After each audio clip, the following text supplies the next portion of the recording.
الحمد للہ والصلاة والسلام علی رسول اللہ وعلی آلہ وصحبہ اجمعین، اما بعد۔ تمام تعریفیں اللہ رب العزت کے لیے لائق و سزاوار ہے، جو اکیلا ہے، جس کا کوئی ہمسر نہیں۔ درود و سلام نازل ہو اللہ تعالیٰ کے تمام انبیاء اور اس کے تمام رسولوں پر، خصوصاً اللہ تعالیٰ کے آخری نبی جناب محمد مصطفیٰ صلی اللہ علیہ وسلم پر۔ آج کا یہ پروگرام اور آج کی کلاس بڑی اہم ہے، اس وجہ سے کہ اس کا تعلق رمضان المبارک سے ہے، جو ہم پر سایہ فگن ہونے والا ہے۔ اس حیثیت سے آج ہم یہ جانیں گے کہ رمضان المبارک کی کیا اہمیت ہے، اس کی کیا فضیلت ہے، اس کا کیا مقام و مرتبہ ہے، تاکہ ہم رمضان المبارک صحیح طور پر گزار سکیں اور اللہ تعالیٰ کے پاس بہترین اجر و ثواب کے ہم مستحق بنیں۔ رمضان المبارک ایک بہت ہی عظیم اور مبارک مہینہ ہے۔ اس کی اہمیت اور اس کی فضیلت کسی سے مخفی نہیں ہے۔ رمضان المبارک کی اہمیت اور اس کی فضیلت بہت ہی بڑی ہے۔ اس لحاظ سے ہم رمضان المبارک کے فضائل اور اس کے احکام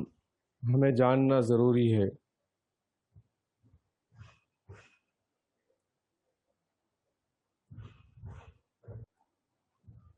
تو آئیے انشاءاللہ میں آپ کے لیے رمضان المبارک کیسے گزاریں اس موضوع کے ساتھ حاضر ہوں۔ میں آپ کا بھائی حافظ عبدالصمد عمری مدنی۔ انشاءاللہ اللہ سے دعا ہے کہ اللہ تعالی ہمیں علم نافع عطا فرمائیں اور دین کی سمجھ عطا فرمائیں، اور رمضان المبارک کے احکام و مسائل اور اس کے متعلق جو ضروری امور ہے وہ ہمیں اس کا علم نصیب فرمائیں، تاکہ ہمارا رمضان بہتر سے بہتر گزر سکے۔ ہم رمضان کیسے گزاریں؟ تو اسلام میں وقت کی بڑی اہمیت ہے، بڑی فضیلت ہے۔ جو وقت اللہ تعالیٰ نے ہمیں عطا فرمایا ہے یہ بڑا ہی قیمتی ہے۔ جو ہمارے زندگی کے اوقات ہیں، صبح و شام ہے، سال اور سال کے مہینے اور مہینوں میں ایام اور ایام میں اس کے کچھ اوقات ساعتیں، لیکن ان زندگی کے ایام میں کچھ ایام اس سے بھی بڑے اہم ہوتے ہیں۔ اللہ تعالیٰ نے اس کی فضیلت رکھی ہے، جیسے ہفتے کے دنوں میں جمعہ کا دن ہوتا ہے، اور اسی طریقے سے سال میں دو عیدیں ہوتی ہیں، اور ایک عید الفطر اور دوسرا عید الاضحیٰ، اور اسی طریقے سے راتوں میں کچھ راتیں اہم ہوتی ہیں، جیسے لیلۃ القدر کی راتیں ہیں، اور دنوں میں کچھ دن اہم ہوتے ہیں، جیسے ذی الحجہ کے شروع کے جو 10 دن ہوتے ہیں۔ اور اسی طریقے سے رمضان المبارک بھی، اس کا وقت بھی بہت فضیلت والا وقت ہے جو اللہ تعالیٰ عطا فرماتا ہے۔ ہمیں اور آپ کو چاہیے کہ اس وقت کو سمجھیں، اس کی اہمیت کو سمجھیں، اس کے مقام و مرتبے کو سمجھیں جو اللہ تعالیٰ نے اس ماہ میں جو برکتیں اور سعادتیں رکھی ہیں اس کو ہم سمجھیں۔ ہو سکتا ہے کہ رمضان المبارک ملے یا نہ ملے، اور بہت سے لوگ ایسے تھے جو اب تک ہمارے ساتھ تھے لیکن ان کا وقت آیا تو وہ چلے گئے۔ ممکن ہے کہ یہ بھی میرا اور آپ کا آخری رمضان ہو، کیونکہ انسانی زندگی کا کوئی بھروسہ نہیں ہے۔ آدمی بلبلا ہے پانی کا، خصوصاً آج کے ترقی یافتہ دور میں زندگی بالکل بے بھروسہ ہو چکی ہے۔ آدمی صبح سویرے گھر سے نکلتا ہے تو بھاگتی دوڑتی زندگی میں قدم قدم پر موت کا سامنا کرتا ہے۔ ہم نے اپنی آنکھوں سے کتنے رمضان دیکھے، کس رمضان میں ہماری زندگی بدلی، کس رمضان سے ہم نے تقویٰ کی دولت حاصل کی، کس رمضان میں ہم نے اپنے گناہوں پر آنسو بہائے، کس رمضان میں ہم اپنی کوتاہیوں پر شرمندہ ہوئے، کس رمضان میں ہمیں مسکینوں پر ترس آیا، کس رمضان میں ہم نے جہنم سے خوف کھایا، اور کس رمضان میں ہم نے جنت کی خوشبو محسوس کی۔ ہمیں ان سب سوالات کے جوابات تلاش کرنے ہیں۔ کیا آپ کو محسوس نہیں ہو رہا ہے کہ ہمارے دن کس تیزی سے گزر رہے ہیں؟ گھنٹے دنوں میں، دن ہفتوں میں، ہفتے مہینوں میں، اور مہینے سالوں میں کس تیزی سے بدل رہے ہیں۔ کتنے معصوم بچے جو کل تک آپ کے ساتھ تھے وہ آج جوان ہو چکے ہیں۔ کل کتنے جوان نظر آتے تھے، آج ان کے بالوں میں چاندنی چمک رہی ہے۔ تو ہماری عارضی زندگی میں ہم اتنے مصروف ہو چکے ہیں کہ ہمیشہ کی زندگی آخرت کو ہم نے بھلا دیا ہے۔ ہمارے گھر اتنے سجے سجائے اور دنیا کی چمک دمک سے متاثر ہے کہ ہمیں قبر کا اندھیرا ہی یاد نہیں آتا۔ ہمارے بستر اتنے آرام دہ ہیں کہ کبھی قبر میں سونے کا تصور تک ہمارے قریب نہیں بھٹکتا۔ تو اس طرح ہم بے خوف ہو چکے ہیں کہ رمضان کا مہینہ قریب تر آتے جا رہا ہے،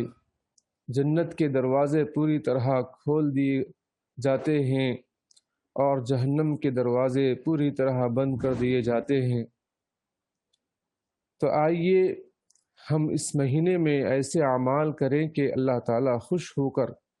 ہمیشہ کے لیے جہنم کا دروازہ ہم پر بند کر دے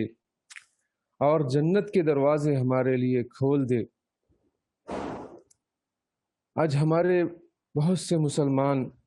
بھائی بہنیں رمضان المبارک کو تو حاصل کرتے ہیں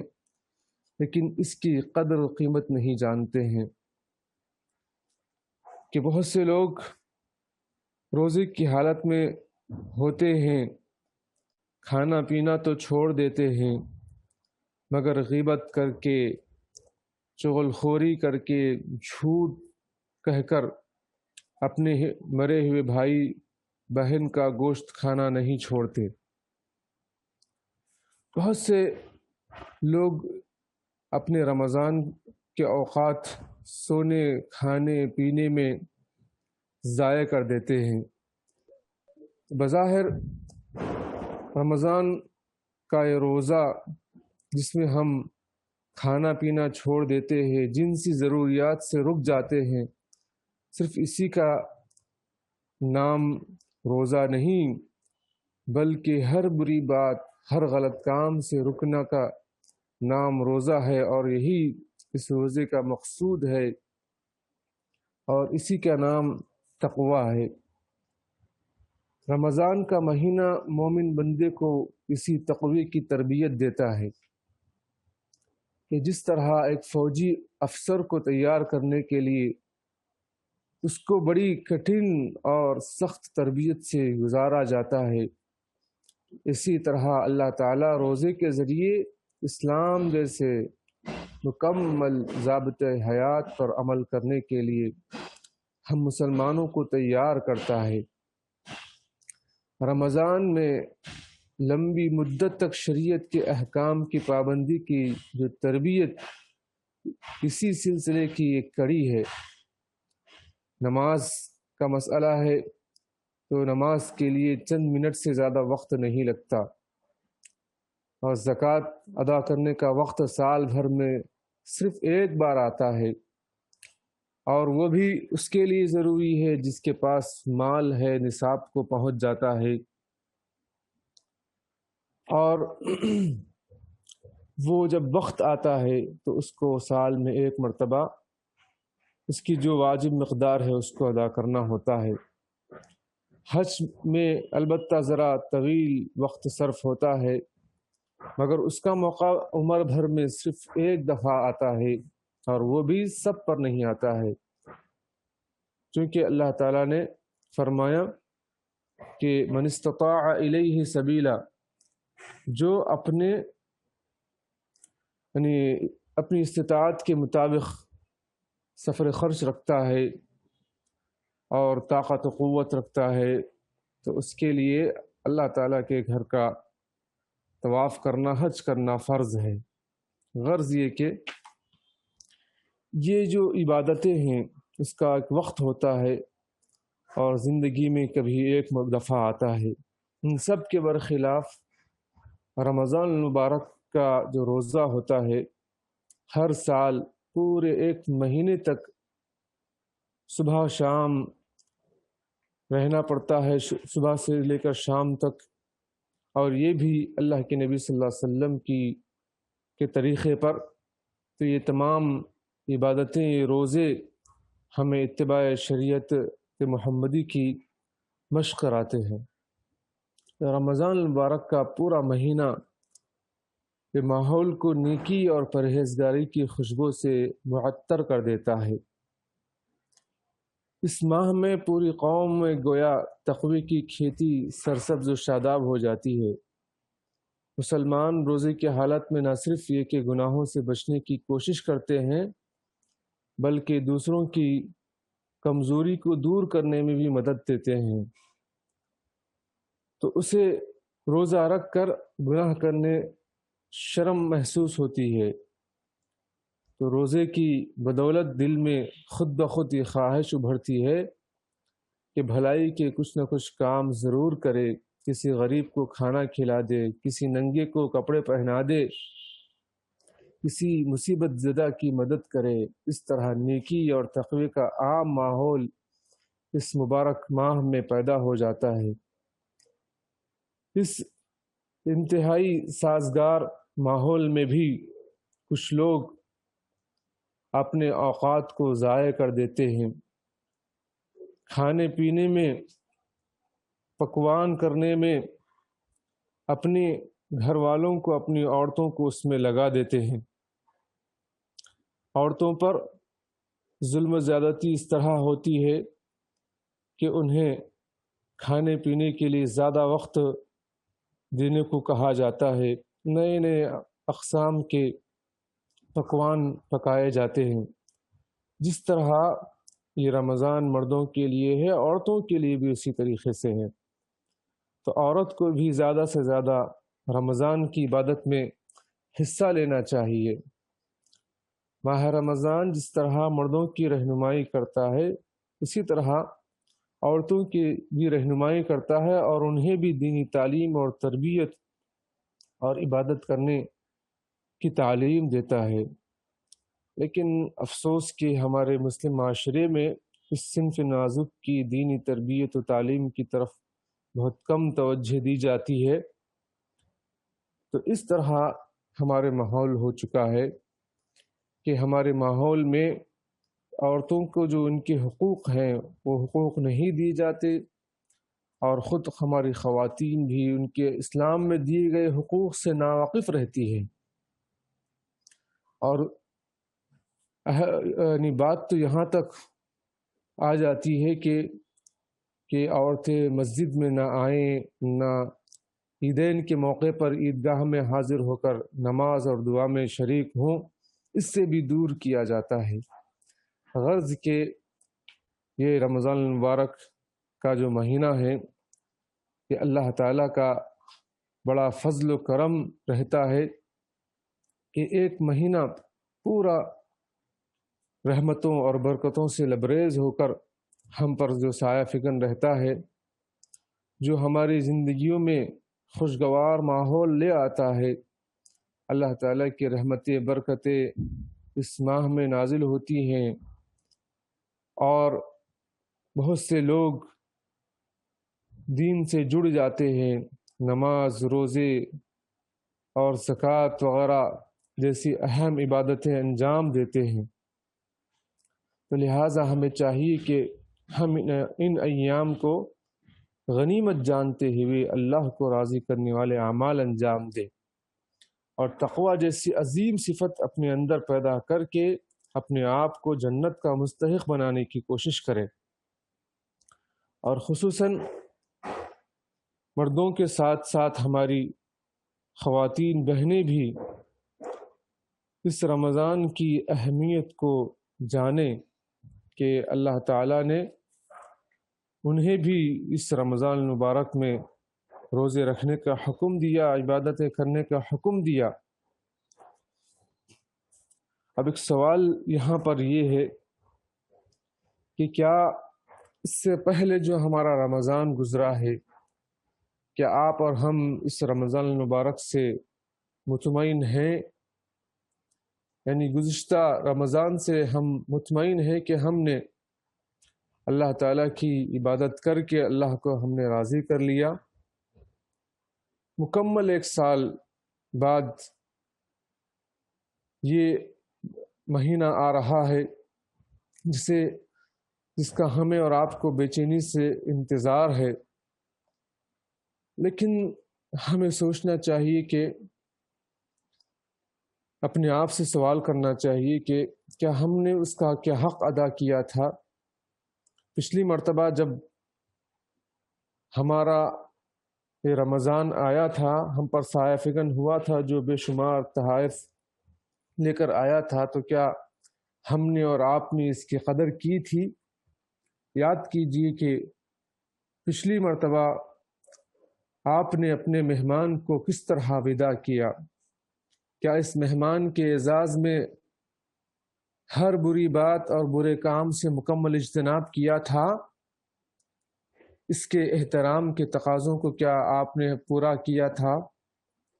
جس مقصد کے لیے آپ کا مہمان آپ سے ملنے آیا تھا، کیا آپ نے اس مقصد یعنی تقوی کو حاصل کرنے کی کوشش کی تھی؟ اور کیا اپنے مہمان کے جانے کے بعد بھی ان اعمال پر آپ جمے رہے اور کبھی غفلت نہیں برتے؟ تو اگر آپ کا جواب ہاں میں ہے تو بے شک آپ کا یہ رمضان جو آپ کا مہمان بن کر آیا تھا، تو آپ سے جدا ہوتے وقت وہ راضی تھا، اور اس کے جانے کے بعد بھی آپ نے اس کی عطا کردہ چیزوں کو سنبھال کر رکھا اور اس پر عمل کرتے رہے۔ تو خوش ہو جائیے اور اللہ تعالیٰ سے دعا کرتے رہیے کہ اللہ تعالیٰ آپ کے اعمال کو قبول فرمائے، جیسے کہ صحابہ کرام رضی اللہ عنہم اجمعین کے بارے میں یا سلف صالحین کے بارے میں آتا ہے کہ وہ رمضان المبارک کے آمد سے 6 ماہ پہلے سے وہ دعا کرتے رہتے کہ اللہ تعالیٰ ہمیں رمضان نصیب فرمائے، اس میں عبادتیں کرنے کی توفیق عنایت فرمائے۔ اور رمضان المبارک جب گزرتا، عبادتیں کرتے، تو پھر 6 مہینے اللہ سے دعا کرتے کہ اللہ تعالیٰ ہمارے اس میں کی ہوئی عبادتوں کو قبول فرما لے۔ تو یہ طرز سلف صالحین کا تھا، تو ہمیں بھی اللہ سے دعا کرتے رہنا چاہیے۔ لیکن اگر آپ کا جواب نہیں میں ہے کہ آپ اپنے گزشتہ رمضان سے مطمئن نہیں ہیں، تو اس کا مطلب یہ ہے کہ آپ کا یہ مہمان جو رمضان المبارک آیا تھا پچھلی مرتبہ، تو آپ سے رخصت ہوتے وقت ناراض تھا، تو پھر سمجھ آئیے، آپ اپنے آپ کو سنبھال لیجئے، ابھی آپ کے لیے دروازے کھلے ہوئے ہیں، لہٰذا آپ عزم مصمم کر لیجئے کہ اس مہینے یا اس مرتبہ اس مہینے میں جو رمضان المبارک کا مہینہ ہے،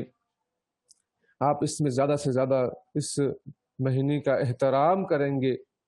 اس میں زیادہ سے زیادہ عبادتیں کریں گے، تاکہ جب آپ سے رخصت ہوگا تو یقیناً وہ آپ سے خوش ہو کر جائے۔ لیکن آپ ذرا اپنے پچھلے رمضان کے اعمال پر نظر دوڑائیے، دیکھیے کہ آپ سے کس جگہ کوتاہی ہوئی ہے اور کون سے نیک اعمال آپ سے ضائع ہوئے ہیں، پھر اسے نوٹ کر لیجئے اور آپ کوشش کیجئے کہ اس مرتبہ آپ سے وہ کوتاہی نہ ہونے پائے، اور ہمت مت ہاریے، اور اپنے رمضان کے لیے اپنی نیت کو خالص رکھتے ہوئے استقبال کی تیاری کر لیجئے، کوشش میں لگے رہیے کہ اس مرتبہ وہ راضی ہو کر ہی جائے، جس مقصد کے لیے آپ کا مہمان آپ سے ملنے آ رہا ہے، یعنی رمضان المبارک، اسے حاصل کرنے کی کوشش کیجئے، یعنی اپنے اندر حتی الامکان تقوی پیدا کیجئے، اللہ کا ڈر پیدا کیجئے،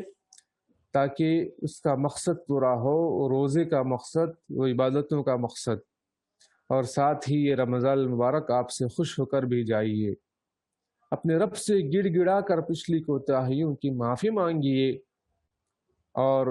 نیک کاموں میں آگے بڑھنے اور اپنے معزز مہمانوں کو راضی کرنے میں اپنے رب سے مدد مانگیے، یقیناً وہ آپ کی پکار پر لبیک کہے گا، تو اس طرح آپ اپنے مقصد میں کامیابی حاصل کر سکیں گے۔ تو رمضان المبارک کا یہ جو مہینہ جو گزرا ہے ہم گزشتہ سال، تو ہم اس ماہ سے مطمئن تھے یا نہیں تھے، تو اس سلسلے میں ہمیں فکر کرنا ہے، ہمیں دیکھنا ہے،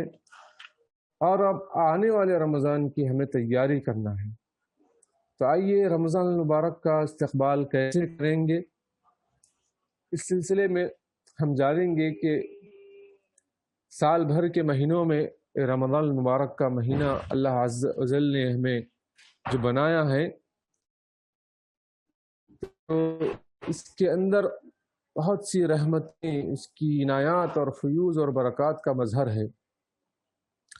سارا سال گناہ کرتے کرتے بندے کا دل سیاہ ہو جاتا ہے، کالا ہو جاتا ہے، ہاں بندے کی بدعمالیوں نے اس کے اور رب کے درمیان تعلق کو کمزور کر دیا ہے، اس کے گناہ اس کی زندگی کو قابل نفرت بنا دیتے ہیں، لیکن جیسے ہی یہ رمضان المبارک کا مہینہ شروع ہوتا ہے تو یہ کائنات بھر کے گنہگاروں کے لیے معافی نامہ بن جاتا ہے، لیکن اگر دل پتھر کی طرح سخت ہوں گے تو رحمت و برکت کا سارا پانی بہہ جاتا ہے اور آپ کے ہاتھ کچھ بھی نہیں آتا ہے۔ تو توفیق الہی کے بغیر یقیناً کچھ نہیں ملتا، لیکن یہ توفیق بھی اسی کو ملتی ہے جو کوشش اور محنت کرتا ہے۔ تو دیکھیے اللہ تعالیٰ کیا کہتا ہے، وہ کہتا ہے کہ آپ اس کی طرف ایک بالشت چلیں گے تو وہ آپ کی طرف 2 بالشت بڑھے گا، اور آپ اس کی طرف چلنا شروع کر دیں گے تو وہ آپ کی طرف دوڑنا شروع کر دے گا۔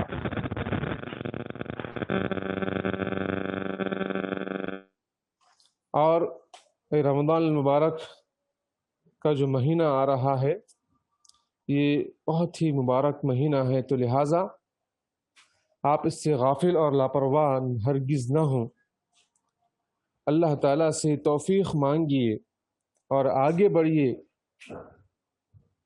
ایسا نہ ہو کہ رمضان المبارک کا پورا مہینہ گزر جائے رحمتوں اور برکتوں کے جو اللہ تعالیٰ کی طرف سے رحمتیں اور برکتیں اس میں نازل ہوتی ہیں جو اڑیلی جاتی ہیں، اس سے آپ محروم ہوں، تو یہ بدنصیبی ہوگی کہ رمضان المبارک کا مہینہ آئے اور اس مہینے میں آپ کی ہماری بخشش نہ ہو، مغفرت نہ ہو۔ بعض لوگ اس رمضان المبارک کی قدر نہیں کرتے ہیں اور اس وقت کو ضائع کر دیتے ہیں سونے میں، کھیل کود میں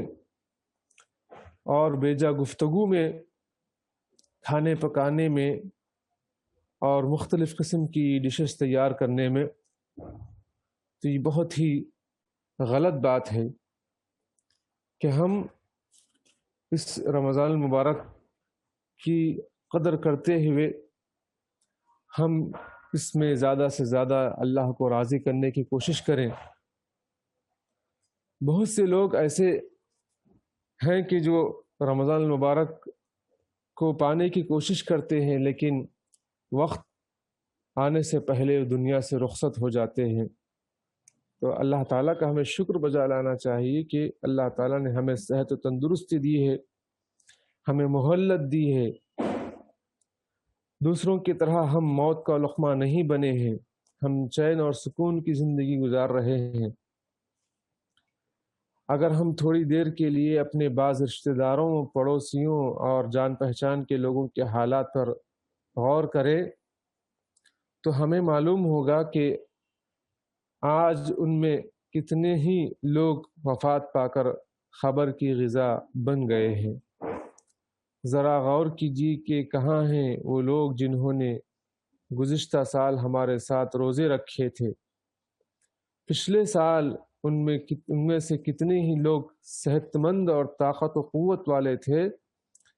لیکن آج وہ بیمار، کمزور اور لاغر ہو چکے ہیں۔ مرض کی چارپائیوں نے انہیں قیدی بنا رکھا ہے۔ تو ہمارے معزز بھائیوں، معزز بہنوں، اس معزز مہمان کی قدر کریں، اپنی پچھلی غفلت پر سچی توبہ کر کے اس کا استقبال کریں اور ابھی سے گناہوں سے بچنے اور نیکیوں کو انجام دینے کی عادت ڈالیں۔ اگر آپ کا شمار ان لوگوں میں ہوتا ہے جو ٹیلی ویژن، ڈش، اینٹینا وغیرہ کی لعنت میں گرفتار ہیں، یا موبائل فون اور انٹرنیٹ کی اور سوشل میڈیا وغیرہ استعمال کرنے کی، تو اس سے اپنے آپ کو بچائیں۔ اس سے بچنے کا آسان طریقہ یہ ہے کہ اس کا استعمال کرنا ہی چھوڑ دیں، غیر غلط کاموں میں اس کو بالکل ہی استعمال نہ کریں اور اللہ کی پکڑ کو یاد کریں اور اللہ تعالیٰ سے ڈرے۔ تو اللہ تعالیٰ نے چاہا تو آپ اس لعنت سے بچ سکیں گے، چونکہ بہت سے لوگ اس ماہ میں غیر غلط کاموں میں مصروف رہتے ہیں اور دوسروں کو بھی ایسے غیر غلط چیزیں دکھاتے ہیں اور نیکی کی طرف راغب کرنے کے بجائے شیطان اور شیطانی کاموں کی طرف راغب کرتے ہیں۔ تو لہٰذا ہم ایسے تمام چیزوں سے اپنے آپ کو دور رکھیں، اپنے گھر والوں کو دور رکھیں، اپنی بیوی، اپنے بچوں کو دور رکھیں۔ اور اس سے اہم بات یہ ہے کہ جو رمضان المبارک کے جو فضائل، اس کے مسائل ہیں، اس سے واقفیت حاصل کرنے کی کوشش کریں، چونکہ علامہ ابن عبد البر رحمہ اللہ تعالیٰ فرماتے ہیں کہ رمضان کا روزہ فرض ہے، لہٰذا روزے دار کے لیے یہ جاننا بھی ضروری ہے کہ کون سی چیزیں اس کے روزے کو باطل کر دیتی ہیں اور کون سی چیزیں ایسی ہیں جن کے بغیر اس کا روزہ مکمل نہیں ہو سکتا۔ تو اس لیے ہمیں سیکھنا ہے کہ رمضان المبارک کے جو روزے کیسے رکھے جائیں اور کن چیزوں سے روزہ ٹوٹتا ہے، کن چیزوں سے روزہ باطل ہوتا ہے۔ تو یہ سب معلومات ہم حاصل کرنے کی کوشش کریں۔ تو نیکیاں کرتے رہیں اور موقع کی تلاش میں رہیں، چونکہ رمضان المبارک کا مہینہ نیکی کا مہینہ ہے، بلکہ ایک نیکی کا سیزن ہے۔ جس طرح عقل مند اور ماہر تاجر سیزن میں زیادہ سے زیادہ نفع حاصل کرنے کی کوشش کرتے ہیں، اسی طرح ہمیں بھی اس مہینے کو غنیمت جان کر زیادہ سے زیادہ نیکی کمانے کی کوشش کرنی چاہیے۔ اس کے لیے ہم نمازوں کی پابندی کریں، قرآن مجید کی کثرت سے تلاوت کریں، فقراء اور مساکین پر زیادہ سے زیادہ صدقہ و خیرات کریں۔ اگر ہم اس کا اہتمام کریں گے تو رمضان کے دن پورے ہونے سے پہلے انشاءاللہ ہمارے گناہ اللہ تعالیٰ معاف فرما دیں گے،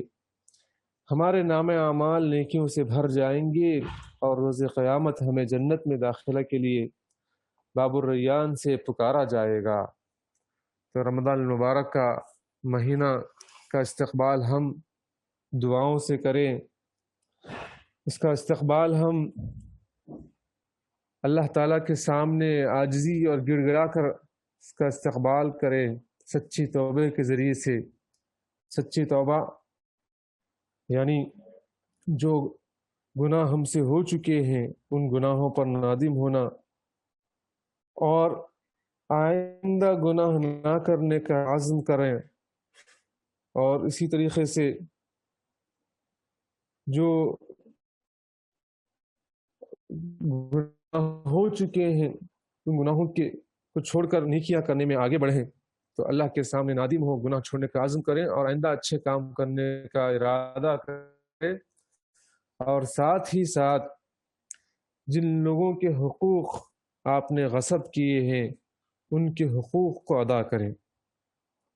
تو اس طرح ہم رمضان المبارک کا استقبال کریں،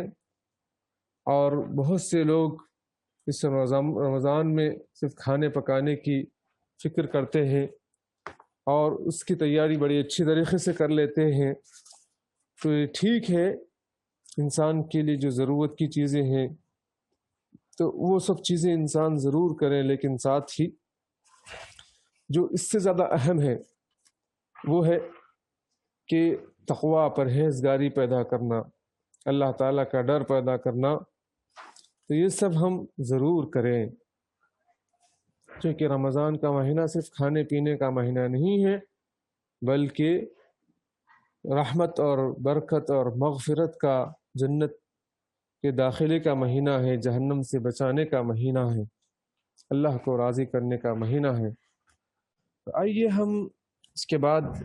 یہ جانیں گے کہ رمضان ہم کیسے گزاریں۔ تو رمضان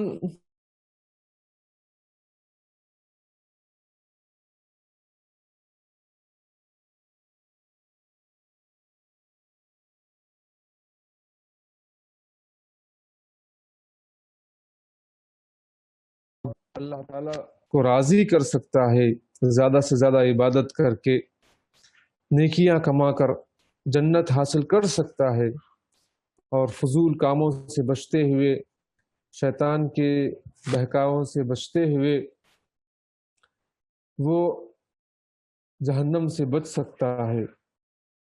تو اس کے لیے ہمیں سب سے پہلے ذاتی اصلاح کرنا چاہیے۔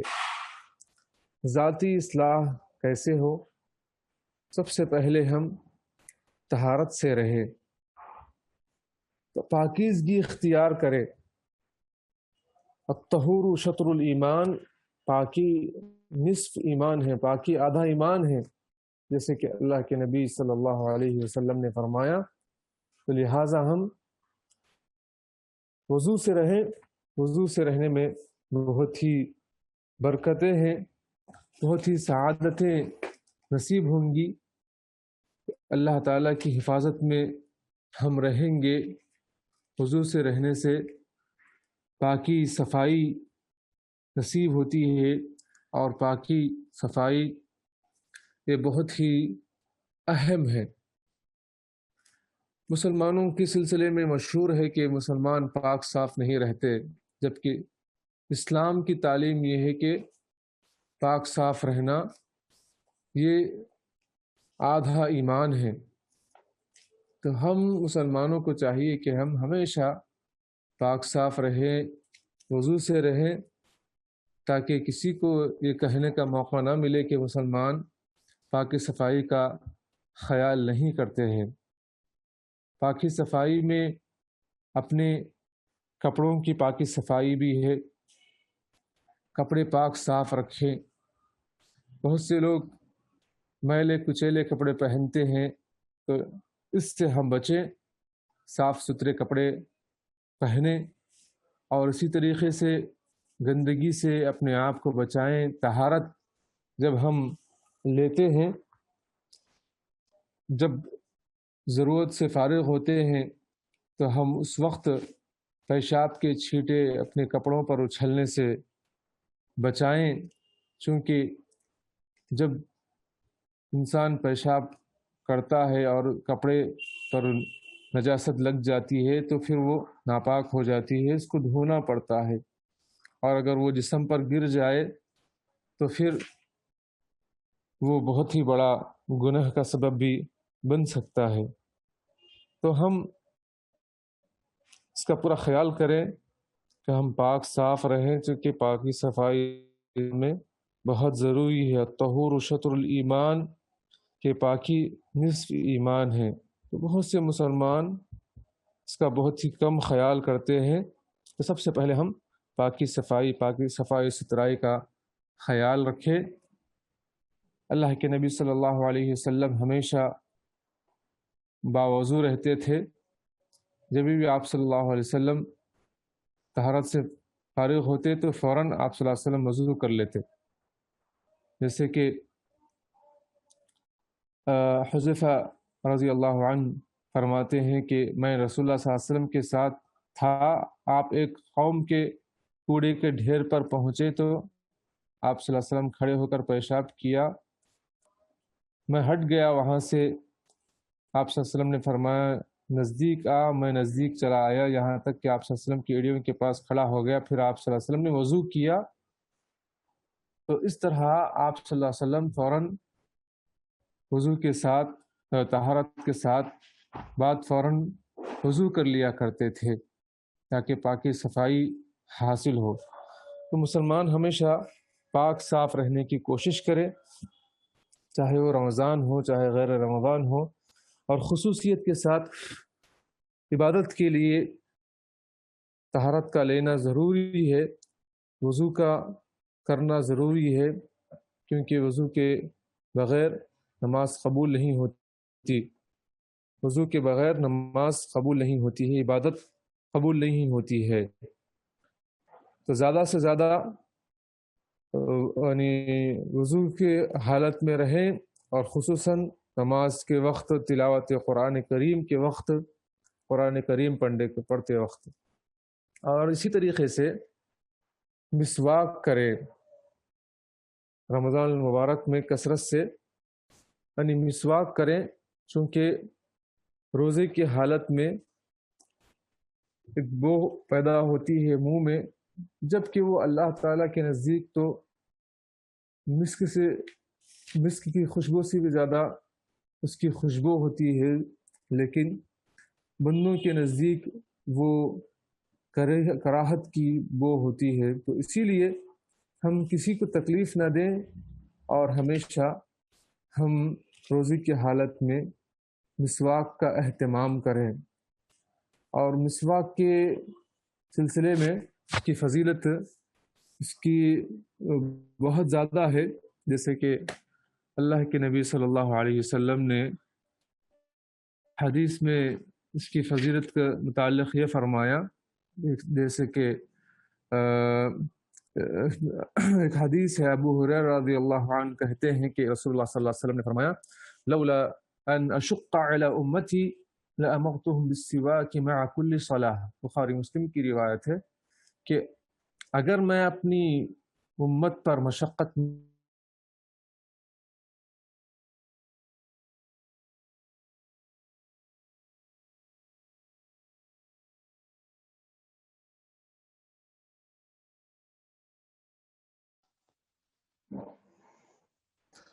اور اسی طریقے سے فرمایا آپ صلی اللہ علیہ وسلم نے میں تم سے مسواک کے بارے میں بہت کچھ کہہ چکا ہوں، اکثر تو علیکم فی السواک. اور آپ صلی اللہ علیہ وسلم کا معمول تھا مسواک کے سلسلے میں کہ عائشہ رضی اللہ عنہ سے شریح بن ہانی نے جب روایت کیا پوچھا تو میں نے پوچھا کہ آپ جب گھر میں داخل ہوتے تو پہلے کیا کام کرتے؟ تو عائشہ رضی اللہ عنہ کہتی ہیں کہ مسواک کرتے. اب جب نیند سے بیدار ہوتے تب بھی آپ صلی اللہ علیہ وسلم سو کر اٹھتے تو وضو سے پہلے مسواک کرتے. اور مسواک کی فضیلت یہ ہے کہ عائشہ رضی اللہ عنہا سے مروی حدیث میں کہ آپ صلی اللہ علیہ وسلم نے فرمایا کہ السواک مطہرۃ للفم مرضاۃ للرب، کہ مسواک منہ کو صاف کرنے والی ہے اور اللہ کی خوشنودی کا ذریعہ ہے. تو سنن نسائی کی روایت ہے. تو آدمی کے لیے جس طرح جسم اور کپڑے کی صفائی ضروری ہوتی ہے، اس سے کہیں زیادہ منہ کی صفائی اہم ہے، کیونکہ اس کے ذریعے انسان دوسروں کے نزدیک محبوب ہوتا ہے. خدا نخواستہ اگر کسی کے منہ سے بدبو آ رہی ہو تو لوگ اس سے باتیں کرنا پسند نہیں کرتے. یہی وجہ ہے کہ آپ صلی اللہ علیہ وسلم نے منہ کی صفائی اور ستھرائی کے لیے مسواک کرنے کے لیے ابھارا ہے اور ترغیب بھی دی ہے. نیز منہ کی بو کو تبدیل کرنے، قرآن حکیم کی تلاوت کرنے اور نماز کے لیے جانے کی صورت میں مسواک کا اہتمام بھی کرنا چاہیے، کیونکہ آپ صلی اللہ علیہ وسلم کثرت سے مسواک کرنا پسند کرتے تھے اور صحابہ کرام کو بھی کثرت سے مسواک کرنے کا حکم دیتے تھے. اور اسی طریقے سے جیسے کہا گیا کہ باوضو رہے، وضو سے رہے، کیونکہ وضو بھی ایک جو ہے پاکی کا ذریعہ ہے، ہاتھ پیر چہرہ جس سے دھل جاتا ہے. اور اس کے سلسلے میں ایک فضیلت ہے کہ ابو ہریرہ رضی اللہ عنہ سے مروی حدیث میں کہ کہا کہ میں نے رسول اللہ صلی اللہ علیہ وسلم کو فرماتے ہوئے سنا، ان امتی یدعون یوم القیامت غرا محجلین من آثار الوضوء فمن استطاع منکم ان یطیل غرته فلیفعل. بخاری مسلم کی روایت میں کہ قیامت کے دن میری امت کے لوگ ایسی حالت میں آئیں گے کہ وضو کے اثرات کی وجہ سے ان کے ہاتھ پاؤں چمکتے ہوں گے. تم میں سے جو شخص اس چمک اور روشنی کو زیادہ بڑھا سکتا ہے تو اسے ضرور بڑھانا چاہیے. یہ حدیث ہے. اور حدیث کے سلسلے وضو کے سلسلے میں فضیلت یہ بھی سن لیں کہ عثمان رضی اللہ عنہ کہتے ہیں کہ رسول اللہ صلی اللہ علیہ وسلم نے فرمایا من توضأ فأحسن الوضوء خرجت خطاياه من جسده حتى تخرج من تحت اظفاره. مسلم کی روایت میں ہے کہ رسول اللہ صلی اللہ علیہ وسلم نے فرمایا کہ جس نے خوب اچھی طرح وضو کیا اس کے گناہ اس کے جسم سے نکل جاتے ہیں، یہاں تک کہ اس کے ناخن کے نیچے سے بھی نکل جاتے ہیں. تو یہ فضیلت ہے وضو کی کہ جس سے نماز صحیح ہوتی ہے، اور طواف اور قرآن حکیم کو پڑھتے وقت اس کا وضو سے رہنا ضروری ہوتا ہے. قیامت کے دن اعضاء وضو چمک رہے ہوتے ہیں. نبی صلی اللہ علیہ وسلم اس سے اپنی امت کو پہچان لیتے ہیں اور گناہوں کی بخشش کا بھی سبب ہوتا ہے. تو اس طرح ہم رمضان المبارک میں زیادہ سے زیادہ پاکی صفائی کا خیال رکھیں، وضو سے رہے، کثرت سے مسواک کریں، ممکن ہو تو غسل بھی کرتے رہے، چونکہ غسل بھی پاکی کا ایک ذریعہ ہے. اور غسل کے سلسلے میں جیسے آپ جانتے ہیں دو طرح کا غسل ہوتا ہے، ایک غسل عادی ہوتا ہے، عام جو غسل ہوتا ہے، اور دوسرا غسل جو جیسے حدث اکبر لاحق ہونے کے بعد ہوتا ہے، جو مباشرت کے بعد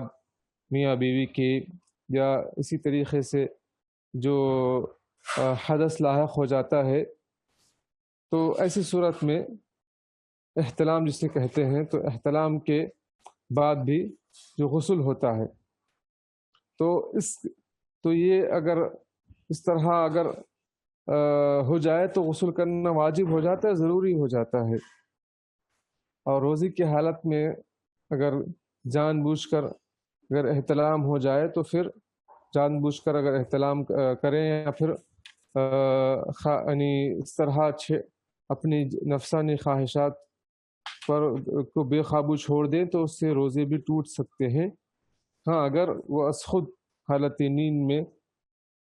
خارج ہو جائے تو پھر اس سے روزہ نہیں ٹوٹتا۔ تو غرض یہ کہ ہم پاکی صفائی کا مکمل خیال کریں، لباس ہمارا اچھا ہو جیسے کہ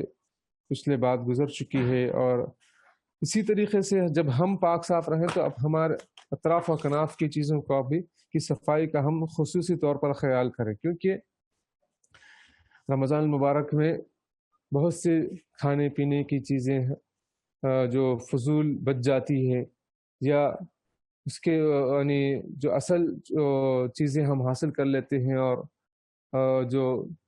جو جو اس کے جو متعلقات جو گندگی ہوتی ہے اس کو پھینک دیتے ہیں، تو بہت سے مسلمان اس کا کم خیال کرتے ہیں اور جہاں تہاں روڈوں پر سڑکوں پر پھینک دیتے ہیں یا گھر میں ادھر ادھر پھینک دیتے ہیں، تو اس سے تکلیف ہوتی ہے، اور ایسی چیزوں سے مسلمان کو بچنا انتہائی ضروری ہے۔ اور اسی طریقے سے رمضان المبارک میں جو جیسے کہ طہارت کے علاوہ ایک اہم عبادت ہے، جیسے کہ بات گزر چکی ہے روزے کی عبادت، تو روزہ رمضان المبارک میں رکھیں اور پورے مہینہ رکھیں بغیر عذر شرعی کے، اس کو ہرگز نہ چھوڑیں۔ جیسے کہ اس کی فضیلت کے سلسلے میں بہت سے احادیث ہیں، رمضان المبارک کی فضیلت کیا ہے، جو رمضان المبارک کا روزہ رکھتا ہے تو اس کو کیا فائدے حاصل ہوتے ہیں۔ تو اللہ کے نبی علیہ السلام نے اس رمضان کے روزوں کی فضیلت یہ بتلائی ہے کہ اللہ عز و جل فرماتے ہیں حدیث میں کہ بندہ روزہ میرے لیے رکھتا ہے اور میں اس کو اس کا اجر دوں گا، میں اس کو روزے کا اجر دینے والا ہوں، کہ فَإِنَّهُ لِي وَأَنَا أَجْزِي بِهِ، جیسے کہ یہ بندہ روزہ میرے لیے رکھتا ہے تو میں خود ہی اس کا اجر دینے والا ہوں۔ طویل حدیث ہے، ابو ہریرہ رضی اللہ عنہ سے یہ حدیث مروی ہے کہ رسول اللہ صلی اللہ علیہ وسلم نے فرمایا کہ اللہ عز و جل کا ارشاد ہے کہ ابن آدم کا ہر عمل اس کے لیے ہے، لیکن روزہ میرے لیے ہے کہ اس کی جزا بھی میں خود ہی دوں گا، وَأَنَا أَجْزِي بِهِ۔ روزہ ڈھال ہے، الصوم جنہ، لہٰذا جب تم میں سے کسی کے روزے کا دن ہو تو وہ فحش گفتگو نہ کرے، روزے کی حالت میں فحش گفتگو نہ کرے اور نہ شور و غوغا کرے۔ اگر کوئی اسے گالی دے یا اس سے لڑائی کرے تو کہہ دے کہ میں روزے دار ہوں، اس ذات کی قسم جس کے ہاتھ میں میری جان ہے، روزے دار کے منہ کی بو اللہ تعالیٰ کے نزدیک کستوری کی خوشبو سے زیادہ پاکیزہ ہوگی۔ روزے دار کے لیے دو خوشیاں ہیں جن سے وہ خوش ہوتا ہے، جب وہ افطار کرتا ہے تو افطار کرنے سے خوش ہو جاتا ہے، اور جب وہ اپنے رب کا دیدار کرے گا تو وہ اپنے روزے کی وجہ سے خوش ہوگا۔ یہ بخاری مسلم کی حدیث ہے جو روزے کی فضیلت کے متعلق رہی۔ بہت سی باتیں اس حدیث میں بیان کی گئی ہیں کہ روزہ ایک ڈھال ہے، روزہ گناہوں سے بچانے والا ہے، اور یہ عمل اللہ کے لیے بندہ خالص طور پر رکھتا ہے تو اللہ تعالیٰ ہی اس کا اجر دینے والا ہے۔ اور جب روزے کی حالت میں رہیں تو ہم بیکار گفتگو نہ کریں، بیکار کام نہ کریں، اور اپنا وقت نیکی کے کاموں کو چھوڑ کر برائی کے کاموں میں نہ لگائیں، اور خصوصیت کے ساتھ جو معاملات ہوتے ہیں معاملات درست رکھیں، دوسروں کے ساتھ تعلقات اچھے رکھیں، لڑائی جھگڑا یا گالی گلوچ سے پرہیز کریں، اپنی زبان کی حفاظت کریں، چونکہ روزے کا نام ترک کرنا ہے، چھوڑ دینا ہے، تو چھوڑنے میں کھانے پینا بھی چھوڑنا شامل ہے، اور گناہ ترک کرنا، گناہ مکمل چھوڑ دینا یہ بھی شامل ہے، ورنہ اس سے روزہ متاثر ہوتا ہے۔ اور اللہ کے نبی صلی اللہ علیہ وسلم نے اس حدیث میں بیان فرمایا جو اللہ تعالیٰ فرماتے ہیں کہ روزے کی حالت میں جو منہ کی جو بدبو پیدا ہوتی ہے یہ تو بندوں کے نزدیک بدبو ہے، لیکن اللہ کے نزدیک کستوری ایک قسم کی خوشبو ہے، اس کی خوشبو سے بھی زیادہ پاکیزہ ہوگی، تو اللہ تعالیٰ کو بہت پسند ہے۔ تو اور اسی طریقے سے ہمیں دو خوشیاں نصیب ہوتی ہیں۔ ایک خوشی روزہ کرتے وقت بہت مختلف قسم کے کھانے پینے ہوتے ہیں اور میوے جات ہوتے ہیں، تو بندے کو خوشی ہوتی ہے کہ اب ہمیں بیٹھ کر کھانا ہے، جو صبح سے بھوکے ہیں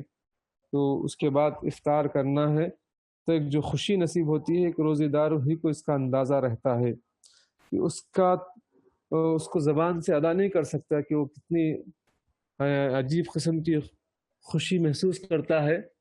اس کا جو تصور نہیں کر سکتے، جب روزے کے بعد جو افطار کرتے ہیں اسی وقت وہ محسوس ہو سکتی ہے،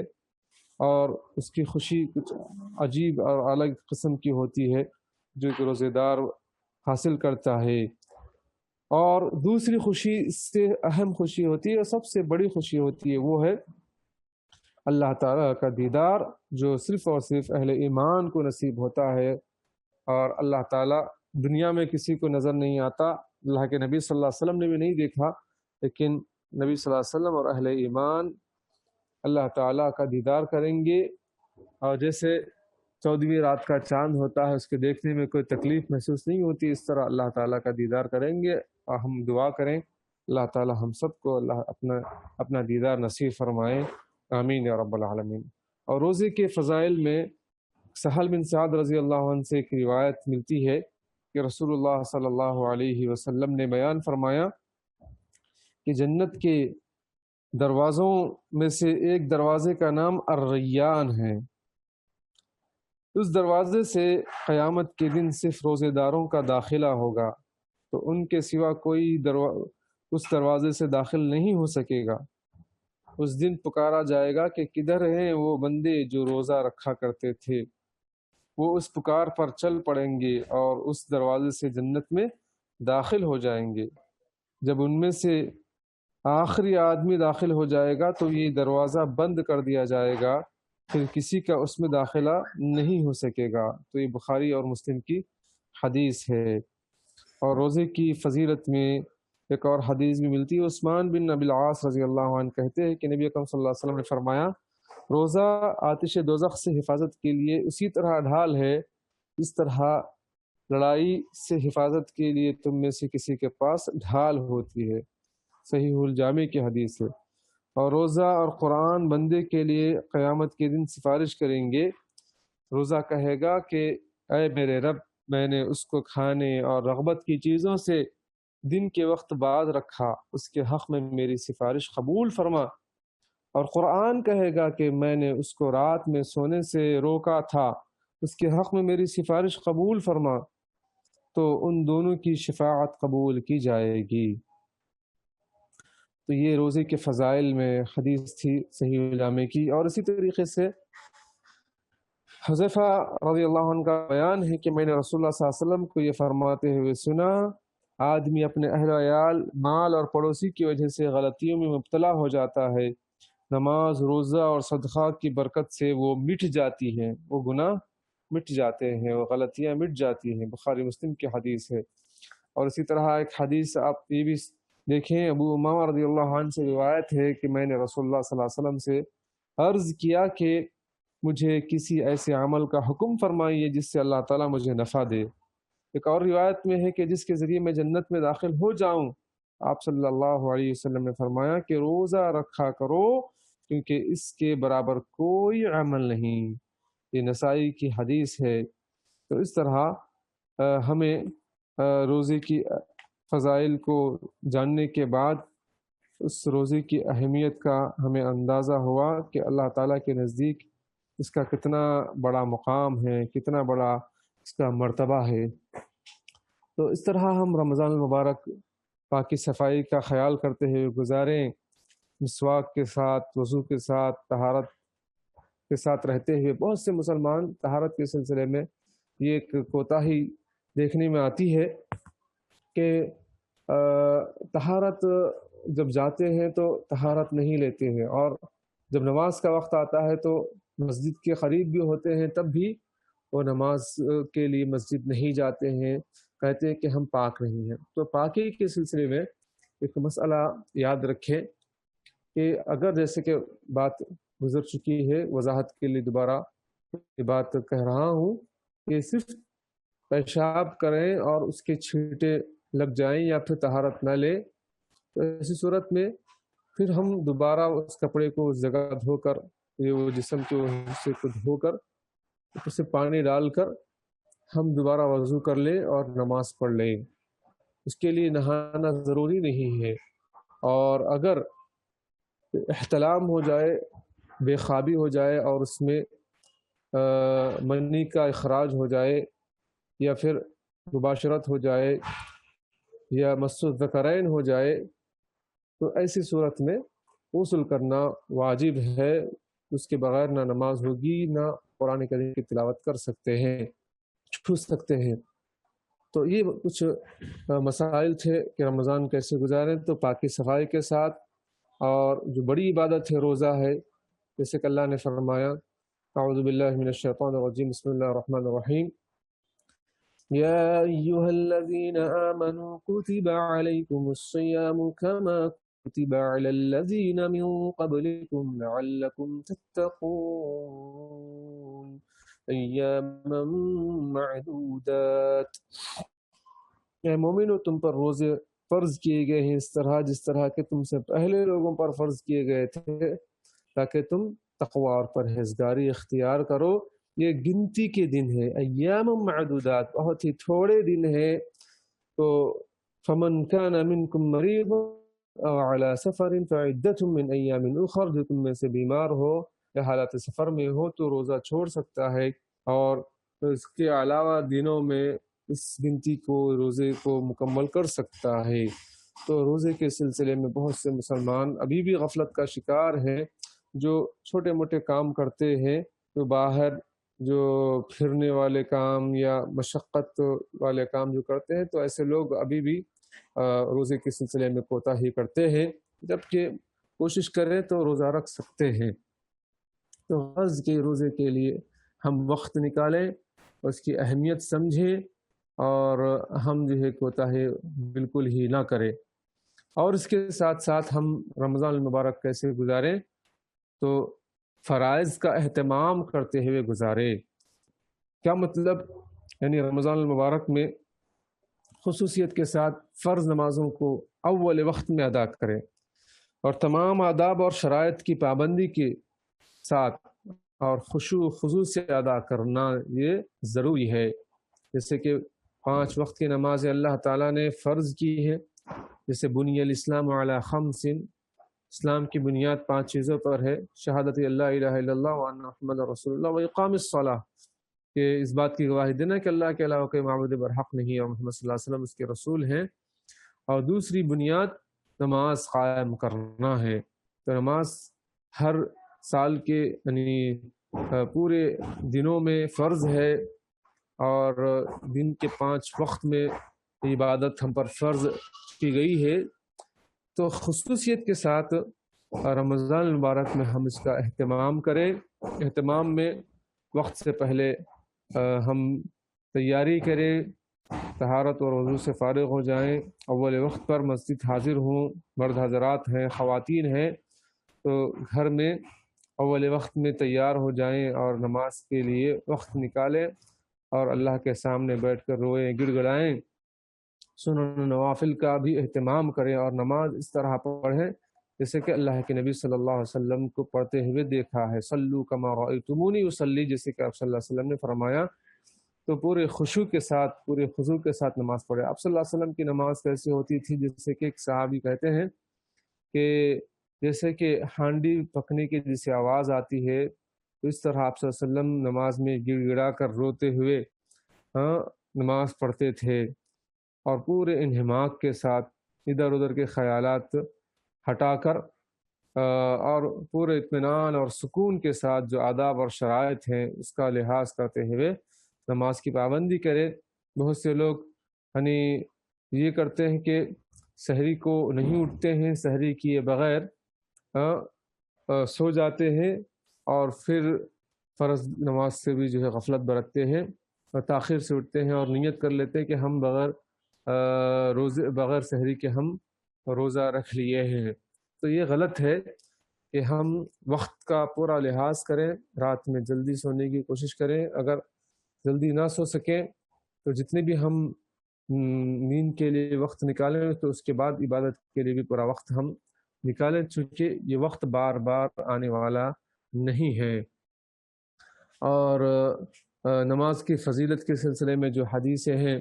جو الصلوات الخمس والجمعۃ إلى الجمعة رمضان إلى رمضان مكفرات لما بينهن إذا اجتنبت الكبائر، ایک رمضان سے دوسرے رمضان یعنی اس سے پہلے 5 نمازوں کا کوئی اہتمام کرتا ہے، اور والجمعۃ إلى الجمعة ایک جمعہ کی نماز کے بعد جو دوسرے جمعہ کی نماز کا اہتمام کرتا ہے اور رمضان المبارک کے روزے رکھتا ہے، تو رمضان کا اہتمام کرتا ہے اور اس میں زیادہ سے زیادہ عبادت کرتا ہے، تو یہ عبادتیں ایسی ہیں کہ جب انسان کبیرہ گناہوں سے بچتا رہے تو اس کے دیگر گناہوں کے لیے عبادتیں کفارہ ثابت ہوتی ہیں۔ مکفرات لما بینہن اذا اجتنبت الکبائر، جب کبائر سے ہم بچے رہیں تو پھر صغیرہ گناہوں کو اللہ تعالیٰ ان نیکیوں کی برکت سے معاف فرما دیتے ہیں۔ اور اس کے ساتھ ساتھ ہم نوافل کا بھی اہتمام کریں۔ رمضان المبارک ہم کیسے گزاریں، یعنی اللہ کی عبادت میں گزاریں، اس میں فرائض کے علاوہ نوافل کا اہتمام کریں۔ اور جیسے نوافل میں کثرت سے جو نماز ہم پڑھتے ہیں، چاہے تہجد کی نماز ہو یا تراویح کی نماز ہو، اس کا ہم اہتمام کریں۔ اس سلسلے میں تفصیلات انشاءاللہ آئیں گی کہ تراویح تہجد کے سلسلے میں اس کی فضیلت کہ یہ ہے کہ یہ دأب الصالحین ہے، نیکوکاروں کا طریقہ ہے، انبیاء کا طریقہ ہے، صحابہ سلف صالحین کا طریقہ ہے کہ راتوں میں اٹھ کر اللہ کے سامنے کھڑے ہو کر روتے گڑ گڑاتے۔ اور اس کی تہجد کے وقت کی فضیلت یہ ہے کہ اس وقت اللہ تعالیٰ آسمان دنیا پر آ کر یہ ندا دیتا ہے، کون ہے جو مجھ سے مانگے میں اس کی مدد کروں، میں اس کی جو ہے حاجت کو پوری کروں، میں اس کے گناہوں کو بخش دوں، کون ہے جو گناہوں کو سے معافی چاہنے والا ہے۔ یہ ہر رات اللہ تعالیٰ آسمان دنیا پر آتا ہے، تہجد کے وقت میں ہم اٹھ کر اللہ تعالیٰ کی عبادت کریں۔ اور نوافل میں خصوصاً ہم اس کا اہتمام کریں، یعنی جو سنت واجبہ ہیں، سنت مؤکدہ ہیں، فرض نمازوں کے علاوہ جو فجر سے پہلے 2 رکعات اس کا اہتمام کریں،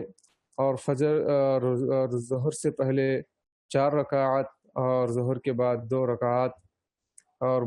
مغرب کے بعد 2 رکعات، اور عشاء کے بعد 2 رکعات، اس طرح یہ 12 رکعتوں کا ہم اہتمام کریں۔ اس کی وجہ سے جنت میں ہمیں گھر بنایا جاتا ہے ہمارے لیے، جو خصوصی طور پر رمضان المبارک میں اس کا ہم پورا اہتمام کریں۔ اور اسی کے ساتھ ساتھ نوافل میں اشراق اور چاشت کی نماز بھی شامل ہے، جو سورج نکلنے کے بعد جو چاشت کا وقت ہوتا ہے، اشراق کا وقت ہوتا ہے، تو اس نماز کو ہم جو ہے اس کی کم سے کم تعداد 2 رکعات ہے اور زیادہ سے زیادہ 8 رکعات ہے، تو ہم اس کا بھی پورا اہتمام کریں۔ اور اسی طریقے سے وضو کے بعد بھی ہم 2 رکعات نماز پڑھیں، یہ بھی جو ہے مستحب ہے۔ اور اسی طریقے سے تحیۃ المسجد، مسجد میں جب داخل ہوں تو بیٹھنے سے پہلے 2 رکعات ہم پڑھ کر بیٹھیں، اور جیسے کہ اللہ کے نبی صلی اللہ علیہ وسلم سے حدیث مروی ہے کہ ما یزال العبد یتقرب الی کہ بندہ میرے قریب برابر ہوتا رہتا ہے، کہ یہاں تک کہ میں اس کا کان بن جاتا ہوں، اس کی آنکھ بن جاتا ہوں، اس کا ہاتھ بن جاتا ہوں، اس کا پیر بن جاتا ہوں، جس سے چلتا ہے، جس سے دیکھتا ہے، جس سے پکڑتا ہے۔ تو میں اگر وہ مجھ سے مانگے تو میں اس کی مانگ کو پوری کروں گا، اور اگر وہ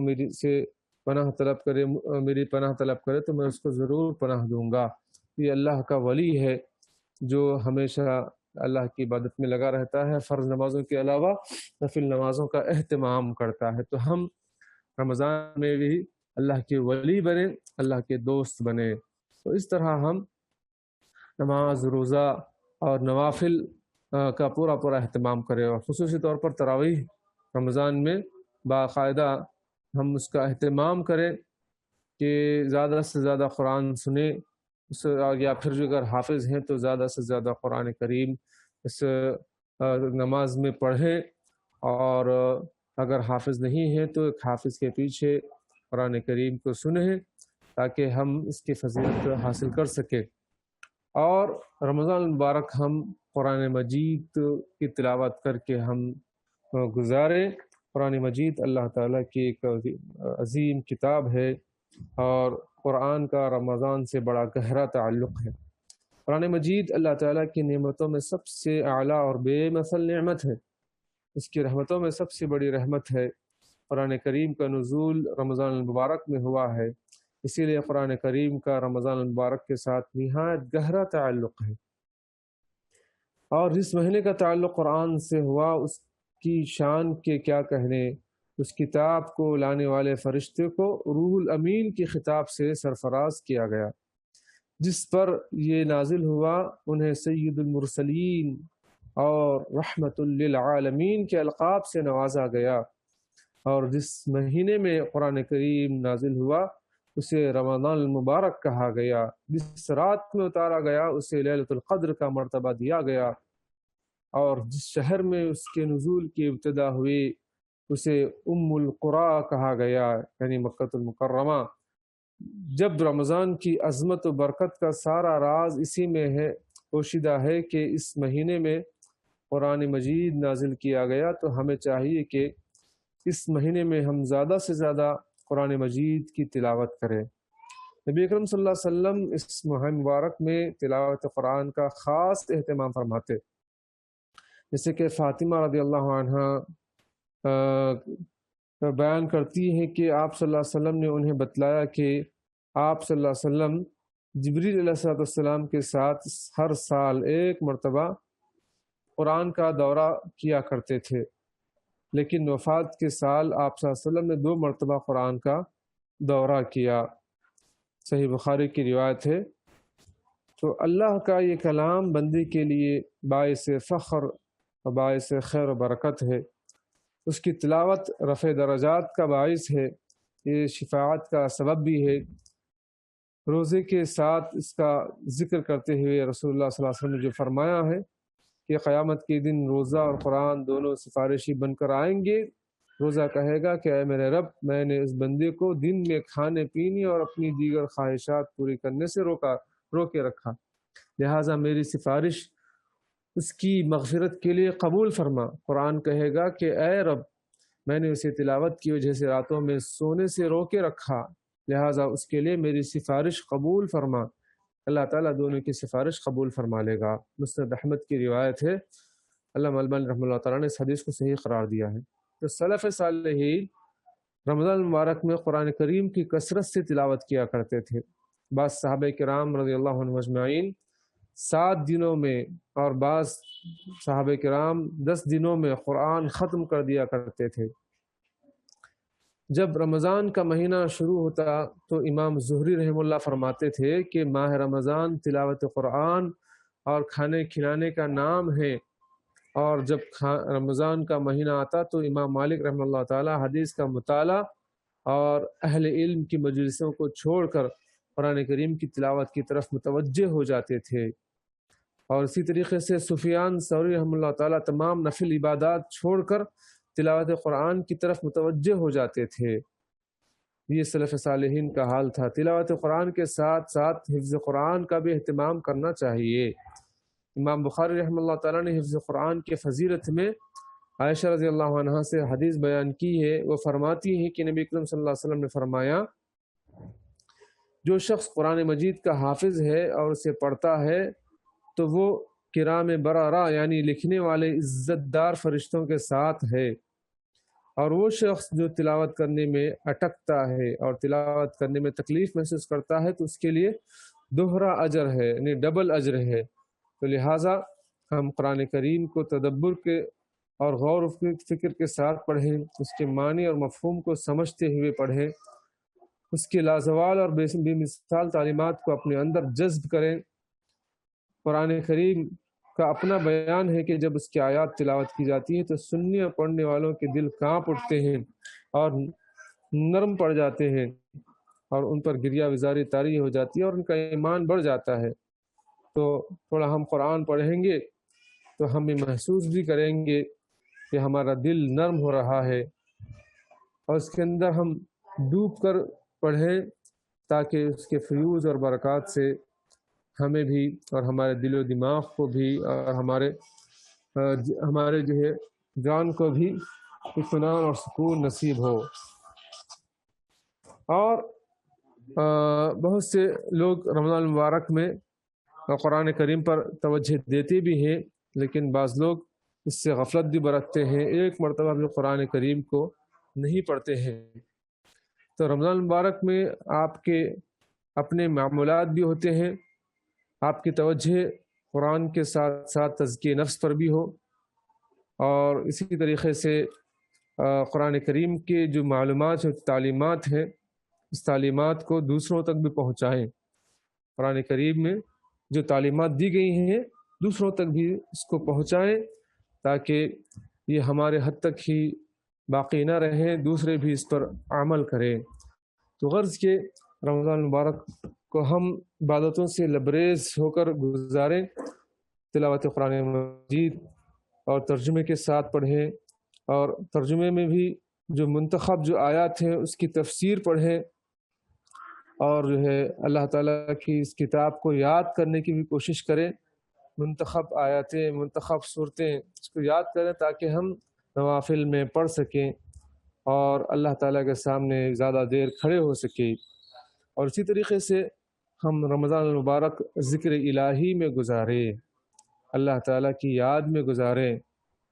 کیونکہ اللہ فرماتے ہیں فَاذْكُرُونِي أَذْكُرْكُمْ، تم مجھے یاد رکھو گے تو میں تمہیں یاد رکھوں گا۔ تو ہم اللہ تعالیٰ کو یاد رکھیں تو اللہ تعالیٰ بھی ہمیں یاد رکھے گا۔ اور اسی طریقے سے ذکر کی جو فضیلت ہے بڑی اہمیت کی، اس کے اندر اس کا بڑا مقام و مرتبہ ہے، کیونکہ اللہ عز و جل نے جن کے بارے میں فرمایا کہ جن کے لیے مغفرت اور بڑا اجر تیار کر رکھا ہے، ان میں سے ایک وہ بھی ہیں کہ الذاکرین اللہ کثیرا والذاکرات، جو اللہ تعالیٰ کو کثرت سے ذکر کرنے والے مرد اور کثرت سے اللہ کو یاد کرنے والی عورتیں، یہ ایسے کہ اللہ تعالیٰ نے ان کے لیے عد اللہ لہم مغفرۃ و اجرا عظیما، مغفرت اور اجر عظیم اللہ تعالیٰ نے ان کے لیے تیار کر رکھا ہے۔ تو ذکر اور تسبیحات ہم کر سکتے ہیں، جیسے سبحان اللہ، الحمدللہ، اللہ اکبر، لا الہ الا اللہ، اس کا اہتمام کریں۔ اسی طرح جو اور بھی اذکار ہیں، سبحان اللہ بحمدہ، سبحان اللہ العظیم پڑھتے رہیں، لا حول ولا قوت الا باللہ، یہ ہم پڑھتے رہیں۔ اور اسی طریقے سے ہم صبح و شام کے مسنون دعائیں، مسنون جو اذکار ہیں اس کا بھی اہتمام کریں، اور مختلف موقعوں پر جو دعائیں ہیں، جو اذکار ہیں، ان اذکار کا اہتمام کریں۔ جیسے نماز کے بعد کے جو اذکار ہیں، ان نماز کے بعد کا ہم اذکار پڑھتے رہیں، جیسے اللہ اکبر، استغفر اللہ، استغفر اللہ، استغفر اللہ، اللہم انت السلام منک السلام، تبارک یا ذا الجلال والاکرام۔ اور اسی طریقے سے رب اعنی علی ذکرک و شکرک و حسن عبادتک، اور چوتھا کلمہ لا الہ الا اللہ وحدہ لا شریک لہ، لہ الملک و لہ الحمد وہو علی کل شیء قدیر، اور آیت الکرسی، اللہ لا الہ الا هو الحی القیوم۔ اور اسی طریقے سے تسبیحات، سبحان اللہ 33 مرتبہ، الحمدللہ 33 مرتبہ، اللہ اکبر 34 مرتبہ ہم اس کو پڑھیں۔ تو اس طرح ہمیشہ اللہ کو یاد کرتے ہوئے ہم اپنا وقت گزاریں۔ سونے کے جو اذکار ہیں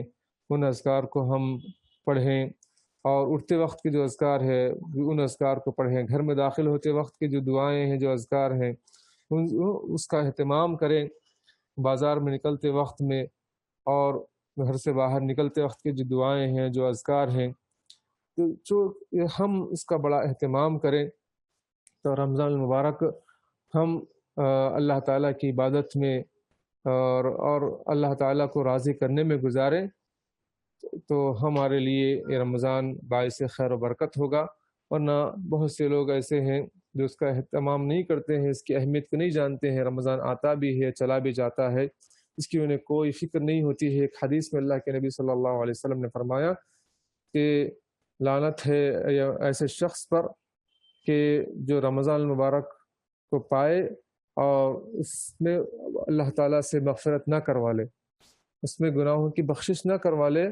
تو ایسے شخص پر اللہ کی لعنت ہے۔ تو ملعون شخص ہے وہ، رمضان المبارک کو پاتا ہے، لیلۃ القدر کو جاگ کر عبادت کر کے اللہ کو راضی نہیں کرتا اور اپنے گناہوں کی بخشش نہیں کرواتا، کہ حقیقت میں وہی محروم شخص ہے، وہی خسارہ اٹھانے والا شخص ہے۔ چونکہ یہ رات رمضان میں ایک رات ایسی ہے جو لیلۃ القدر ہے، جو 1000 مہینوں سے بہتر ہے، تو اس مہینے کی یا اس رات کی وہ قدر نہیں کرتا، اس رات میں عبادت نہیں کرتا، تو ایسا شخص حقیقت میں وہ نیکیوں سے محروم ہے، جنت سے محروم ہے، اللہ کی مغفرت سے محروم ہے، اور وہی جو ہے خسارہ اٹھانے والا ہے۔ تو یہ چند اہم باتیں تھیں رمضان المبارک کے متعلق کہ ہم کیسے گزاریں۔ تو اور کچھ باتیں اور بھی ہیں، باقی رہ گئی ہیں، انشاءاللہ آنے والے درس میں انشاءاللہ ہم اس کو رکھیں گے۔ تو آج ہم نے جو سیکھا ہے رمضان المبارک کیسے گزاریں، خلاصہ اس کا چند الفاظ میں یہ ہے کہ ہم اس کی قدر کریں، چونکہ یہ ہمارے زندگی کب تک ہے اس کا علم اللہ کو ہے، آنے والے سال بھی ہم زندہ رہیں نہ رہیں، تو اسی لیے جو ہمیں ملا ہے وقت، ہم اس کی قدر کرتے ہوئے زیادہ سے زیادہ عبادت کریں، اور ہم پچھلے لوگوں کو یاد کریں جو ہمارے ساتھ تھے اور اس سال نہیں ہیں، تو اس لحاظ سے ہم رمضان کی قدر کریں۔ اور پھر ہم دوسری چیز ہم نے سیکھی ہے کہ ہم کیا پچھلے رمضان سے مطمئن تھے یا نہیں تھے، اس پر ہم غور کریں۔ اگر مطمئن تھے تو اللہ کا شکر ادا کریں، اور اس میں مزید ہم بڑھ چڑھ کر ہم اس میں نیکیاں کریں، اور اگر مطمئن نہیں تھے تو پھر ہم اپنے آنے والے رمضان کی سلسلے میں پوری پلاننگ کریں، پوری اس کے اندر کوشش کریں کہ اللہ کو راضی کر لیں، گناہوں کو معافی تلافی کروا لیں۔ اور تیسری چیز ہم نے یہ سیکھی تھی اس کے اندر کہ ہم رمضان المبارک کا استقبال کیسے کریں، تو ہم اس کا استقبال دعاؤں سے کریں، اور ہم اس کا استقبال یعنی اللہ تعالیٰ سے مانگ کر کریں، اور اپنی جو دیگر مشغولیات ہیں اس کو ہم چھوڑ کر یا پہلے اس کو مکمل کریں تاکہ رمضان کے لیے ہم فارغ ہو جائیں۔ اور اسی طریقے سے ہم رمضان کیسے گزاریں گے، تو اس سلسلے میں کچھ اہم باتیں تھیں کہ اس روزے کی اہمیت، اس کی فضیلت کی سلسلے میں کچھ باتیں آئیں، اور کہ روزے کی کیا فضیلت ہے، کیا مقام و مرتبہ ہے، اور اس کے اندر ہم سب سے پہلے پاکی صفائی کا خیال رکھیں۔ اس کا ہم نے مطالعہ کیا، اس کو ہم نے حاصل کیا، اور اس کے اندر مسواک کی فضیلت بتائی گئی، لباس کی، اور جو ہے ارد گرد کی صفائی کا خیال کرنے کا جو معاملہ ہے، یہ باتیں آئیں۔ اور اسی طریقے سے روزے کے فضائل مسائل تو ہم گفتگو نہیں کی، صرف فضائل کے سلسلے میں گفتگو کی، اور نماز کے بارے میں کچھ باتیں آئیں، اور نوافل فرض نمازیں، نوافل کا اہتمام کے سلسلے میں کچھ باتیں ہم نے کی، اور قرآن کریم کی تلاوت کے متعلق کچھ اہم باتیں ہوئیں، اور ذکر الہی کے متعلق۔ تو آج اتنی ساری باتیں ہم نے جاننے کی کوشش کی، تو رمضان مبارک ہم اس طرح گزاریں کہ اللہ ہم سے راضی ہو جائے، ہم اللہ سے راضی ہو جائیں، اور ہمارے گناہوں کی بخشش ہو جائے، اور ہمارے اندر نیکی اور تقوی پیدا ہو جائے، اور ہم جب قبر میں جائیں تو ہمارے لیے یہ قرآن سفارش بن کر آئے، جو قیامت میں ہم اللہ کے سامنے کھڑے ہوں تو یہ روزہ، یہ تلاوت قرآن، یہ سب اعمال ہمارے لیے سفارش بن کر آئیں۔ یہ سب چند باتیں اس سلسلے میں رہیں۔ اللہ تعالیٰ سے دعا ہے کہ اللہ مجھے اور آپ کو تمام کو قرآن و سنت کو سمجھتے ہوئے اس پر عمل پیرا ہونے کی توفیق عنایت فرما۔ آمین یا رب العالمین، وصلی اللہ علی النبی الکریم۔ السلام علیکم ورحمۃ اللہ وبرکاتہ۔